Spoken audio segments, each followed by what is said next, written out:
റാഗിയും ഉഴുന്നും കൂടെ ചേർത്തരച്ച ദോശമാവാണിത്.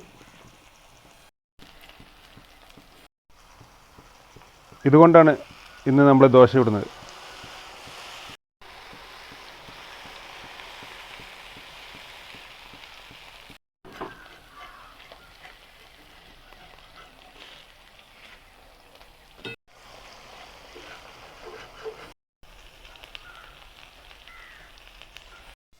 രണ്ട് റാഗി ദോശ എടുക്കുക, പ്ലേറ്റിലേക്ക് ഇടുക.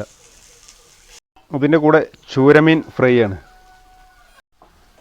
അതൊരു 2 പീസിന് എടുക്കുക. ദോശൻ്റെ കൂടെ ഒന്ന് മീൻ ഫ്രൈ ആണ്, മീനിൻ്റെ ഒരു കഷ്ണം പൊട്ടിച്ചെടുത്തിട്ട് ഒരു ദോശൻ്റെ പീസും കൂടെ കൂട്ടിയിട്ട് കഴിക്കുക.